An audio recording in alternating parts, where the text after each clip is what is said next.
محترم، خوب یہ کربلا اربعین کی زیارت یہ مومن کی نشانیوں میں سے ایک نشانی ہے۔ خدا کی دعا ہے کہ اللہ تعالیٰ ہم سب کو اربعین کی کربلا میں زیارت نصیب فرمائے۔ عزیزان محترم، بہرحال امام کا زہر دیا گیا، اور امام کو اس طرح زہر دیا امام حسن عسکری علیہ السلام کو اس وقت کے خلیفہ نے کہ پتہ نہ چلے کہ زہر دیا گیا ہے، اور طبیبوں کو اور حکیموں کو امام کے آس پاس رکھا تاکہ یہ لوگوں کو محسوس کرا سکے کہ امام طبی موت، نیچرل موت مرے ہیں۔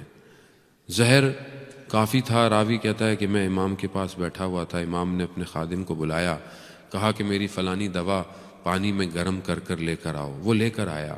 جب دوا امام تک پہنچی تو وہ کہتا ہے کہ میں نے دیکھا کہ وہ دوا، وہ پانی امام اپنے لبوں تک لائے مگر آگے نہیں لے کے جائے۔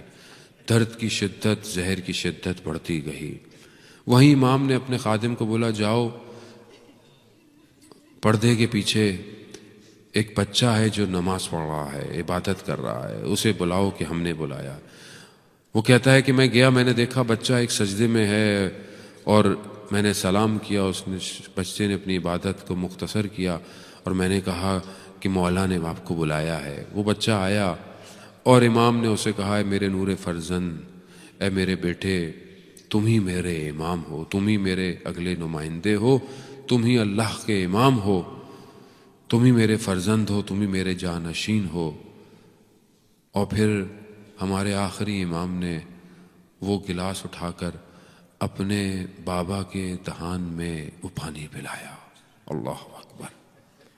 میں کہوں گا یا امام زمانہ، آپ تو اپنے بابا کو پانی پلا گئے، مگر کربلا میں ایک بیٹا خیموں میں رہا لیکن اپنے باپ تک نہ پہنچ پایا۔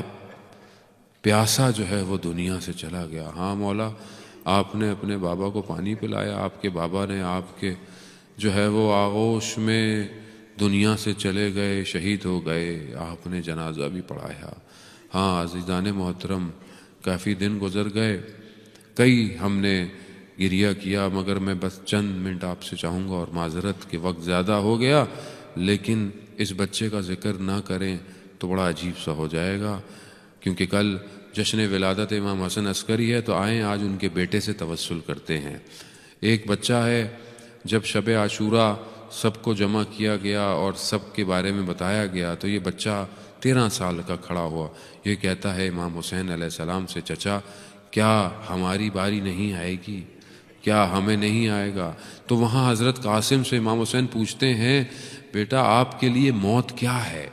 تو کہتے ہیں، چچا موت میرے لیے شہد سے بھی زیادہ میٹھی ہے۔ ہاں عزیزان، کیا معرفت تھی بچے کی، ساری رات بچہ جو ہے وہ اسی انتظار میں گزر گیا، دن گزرا، ہر کوئی جا رہا ہے، لیکن اب اس بچے کی باری نہیں آ رہی ہے۔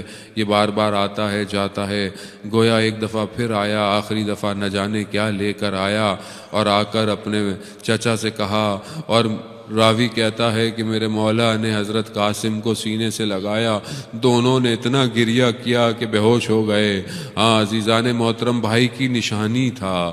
ظاہر ہے جب حضرت قاسم کو امام حسین دیکھتے ہوں گے تو ساری باتیں یاد آتی ہوں گی، اپنا بھائی یاد آتا ہوگا، ان کا بچپنا یاد آتا ہوگا، اور وہ وقت بھی یاد آتا ہوگا جب امام حسن جو ہے وہ تشت کے اندر اپنے کلیجوں کے ٹکڑوں کو نکال رہے تھے۔ اب اس کلیجے کو کیسے بھیج دیں اس یزید کے لشکر کے سامنے؟ ہاں آزاداران محترم، مگر پھر بھی یہ گیا۔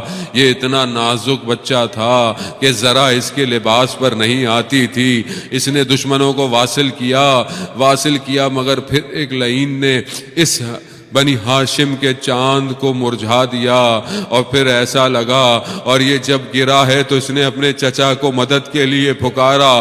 میرے مولا کہتے ہیں، قاسم میرے لیے بڑا سخت ہے کہ تم مجھے پکارو اور میں تم تک نہ پہنچ پاؤں۔ ہاں میرے مولا نے جب اپنے گھوڑے کو اس طرف بڑھایا تو دشمن کے اندر بھگدڑ مچ گئی، جب دھول بیٹھی تو یہ نہیں پتا چلا تھا، ارے گھوڑوں نے قاسم کے بدن کو پامال کر دیا۔